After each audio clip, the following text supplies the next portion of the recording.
Good morning, everyone. Good morning. Welcome back to a cloudy day. Look at that sky. Yeah. It's not forecast to rain today, but over the next 2 or 3 days, it's forecast to. We've got a 50% chance, which doesn't mean anything because they pretty much never get it right. It's currently 20 Celsius, which is 68 Fahrenheit. And the sun is forecast to come out this afternoon, and it's supposed to go up to 25 Celsius, which is 77 Fahrenheit, I think. Yeah. So keep our fingers crossed on that, because I want to try and crack on with that ceiling. Yeah. I need a compressor and I need the saw. I don't particularly want to run the generator to do that, but if the sun does come out this afternoon, then it'll be happy days. Oh, that's what your t-shirt says, isn't yeah, it? I've got my Finca Life t-shirt on. I'm cracking on with it. Showers is happy days. What does that tell you?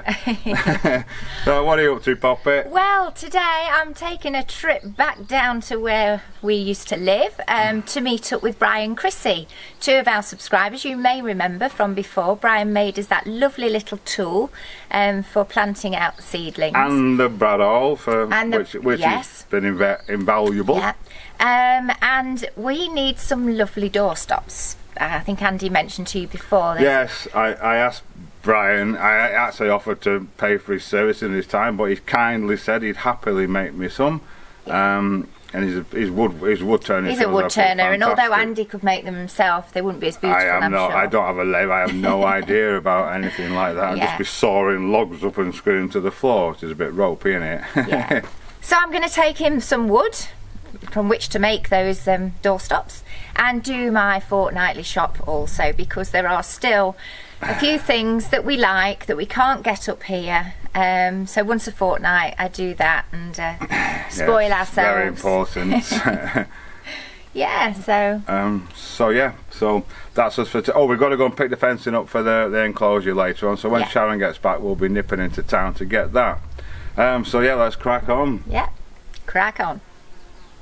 This is the wood I've selected for Bri, not necessarily to turn the things for us, but for whatever he wants to use it for.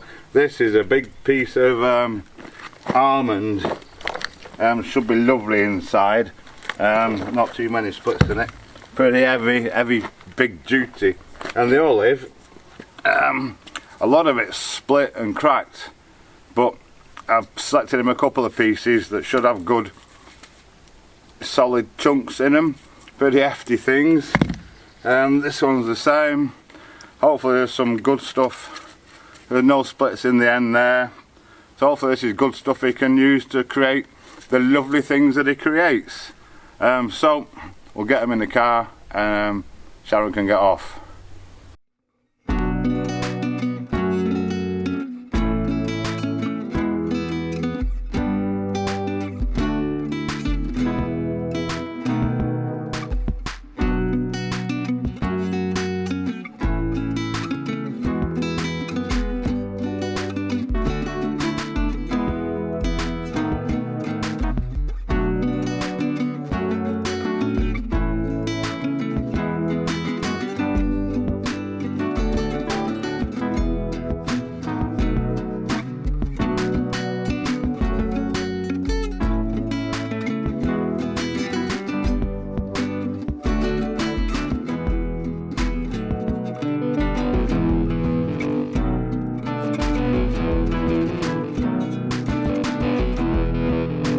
The reason I've asked Bri to make me some door stops is because these Suffolk latches, as lovely as they are, when the door goes right back, it hits the wall on the catch there, and it's putting a little mark on our wall, which we don't like. So if we put a big stop on the bottom down there that you can't see, it'd be like a round, lovely turned piece of olive or almond or whatever Bri decides to make them out of. We can position that so the door stops there and this doesn't bash on the wall, which is a bit of a result, will be a result for us. We've got the same on this door, same on the bathroom door as well, and no doubt on other doors in the future, because we're planning on having similar latches on all of them. So there you go.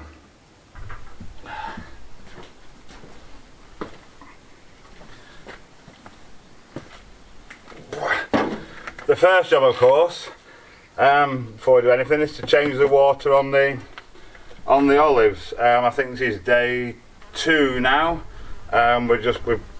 We did them in the lye, we've drained the lye, we've rinsed them a few times, so we're just basically changing the water for clean water until it runs clear.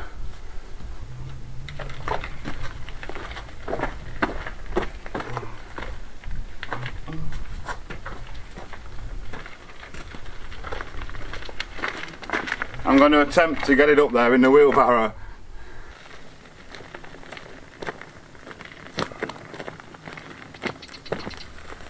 So far so good. We're attempting to kickstart our compost with some liquid because it's not done anything over the summer because it's been so dry. So we just keep chucking this in here. It's still very brown, but it'll clear eventually. Right, we'll go and fill it up with some clean.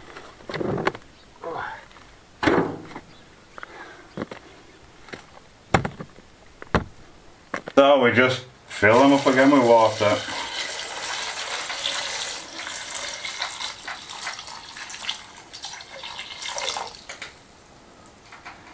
A little bit more. There we go. Take our plate, put that over the top. That keeps them under the liquid. So they don't get any air to them. A little bit more, so I can see one peeping up there. There we go. Put the lid on and repeat the process in a bit. Right, okay, the sun's trying to come out. In the meantime, I'm going to get this next lighting here.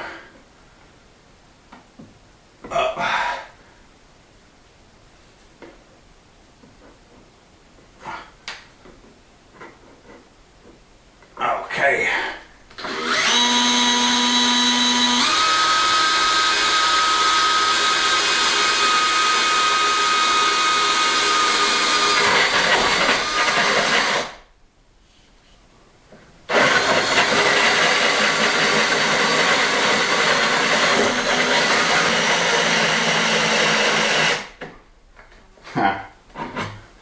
Right, I'll just go and get a new battery. Just a minute. Typical. Right, okay. I'm back with a new battery. It just goes in there. I have several spare batteries that I keep fully charged. Oh, where was I?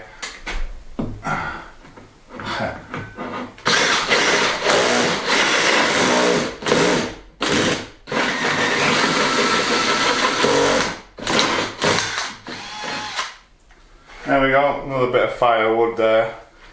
Right, let's get the light in. Put him over there. Oh, that'll be 3 out of the 6 in now. All we do. Oh well, I need the thing, don't I? Right, I'll go and get the holder for it. There we go, you've seen this many times. We just unconnect him from there. Drop the wires down to the hole, like that. Take out the circlip.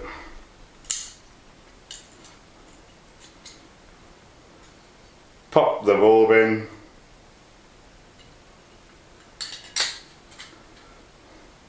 Put the circlip back in. Locating the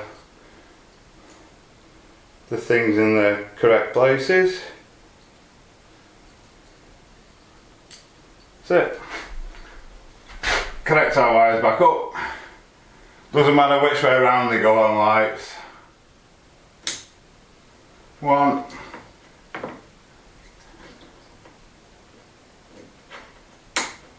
2. Push the wires up there. Bending the tangs.